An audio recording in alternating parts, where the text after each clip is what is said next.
বিসমিল্লাহির রহমানির রহিম। উপস্থিত সকল সহকর্মীবৃন্দ, আপনাদের সকলকে আমি আমার পক্ষ থেকে কৃতজ্ঞতা জ্ঞাপন করছি।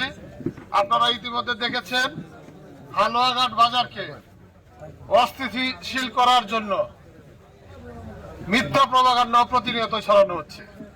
পারিবারিক সমস্যাকে রাজনৈতিক সমস্যা হিসেবে পুঁজি করে এই হালুয়াঘাটের সাধারণ মানুষকে, এই নিরীহ মানুষকে তারা প্রপাগান্ডা ছড়িয়ে তারা একটা অরাজকতা পরিস্থিতি তারা তৈরি করছে। আমরা চাই না কোন ধরনের বিশৃঙ্খলা করতে। আমরা আইনের প্রতি শ্রদ্ধাশীল।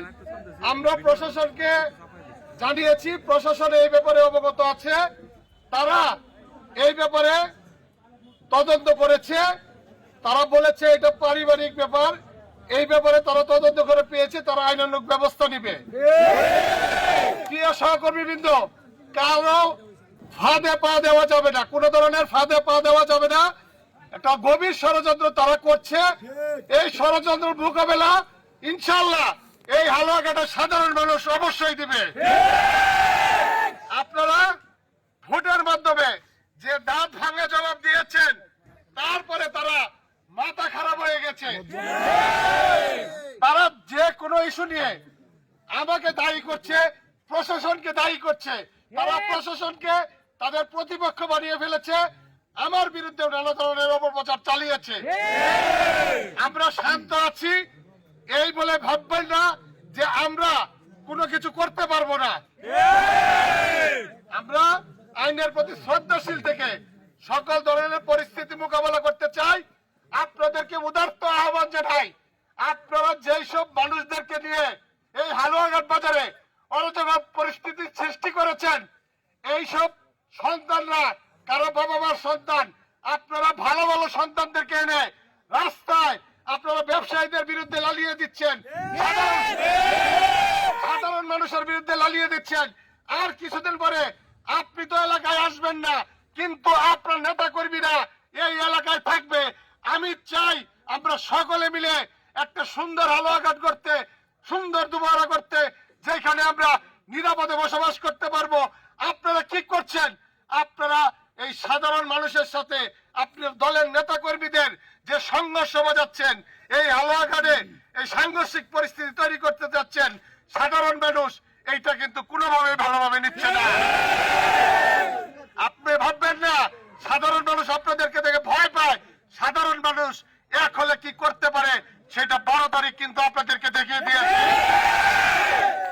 আর আমাদেরকে এত দুর্বল ভাববেন না, আমরা উড়ে এসে জুড়ে বসি নাই।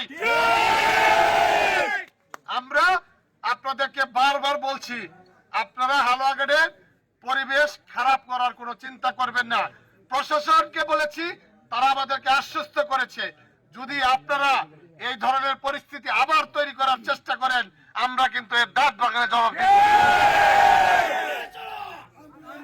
প্রিয় সহকর্মীবৃন্দ, আমরা সবাই এখানে কষ্ট করে এসেছেন, আপনারা অপেক্ষা করেন, আস্তে ধীরে সবাই যার যার বাড়িতে চলে যান। ওনারা যেই ধরনের পরিস্থিতি এই বাজারে এবং এলাকায় তৈরি করেছে, আমাকে বিভিন্ন ব্যবসায়িক মহল, সাধারণ মহল ফোন করে এইসবের ব্যাপারে ধিক্কার জানাচ্ছে। প্রশাসন সকল কিছুর ব্যাপারে অবগত আছে। আমরা কোনো অবস্থায় আইন আমাদের হাতে তুলে নেব না। আমরা আইনের প্রতি শ্রদ্ধাশীল ছিলাম, আছি এবং ভবিষ্যতে থাকবো। আমরা সকলে মিলে তারা এবং নেতা কর্মীদেরকে আমি উদারতভাবে আহ্বান জানাচ্ছি। আমরা প্রতিনিয়ত কিন্তু সহ্য করে এসেছি, আমাদেরকে অনেক হুমকি দিয়েছে, অনেক ধামকি দিয়েছে। আমরা কিন্তু সকল কিছু সহ্য করে সাধারণ মানুষের ভালোবাসায় কিন্তু আজকে এই জায়গায় এসে পৌঁছেছি। আমি আপনাদেরকে, আমার যারা নেতা কর্মী আছেন, আপনাদেরকে উদার হওয়ার জন্য আমি আহ্বান জানাচ্ছি। কে কি বলেছে, কে কি করেছে, কে কি বলেছে, সেই সব পুরোনো কথা ভুলে যান। সকলে মিলেমিশে আমরা একটা সুন্দর হালুয়াঘাট দুবারা করতে চাই। তারা আমাদেরকে বলেছিল 12 তারিখের পরে আমাদেরকে হালুয়াঘাট থাকতে দিবে না। আমরা তাদেরকে বলছি, আপনারা ভালো হয়ে সব সময় হালুয়াঘাটের পরিবেশ সুন্দর রাখেন, আপনারাও ভালো থাকেন, আমরাও ভালো থাকি। আমরা এই দায়িত্ব নেই নাই কাউকে হালুয়াঘাট ছাড়া করার।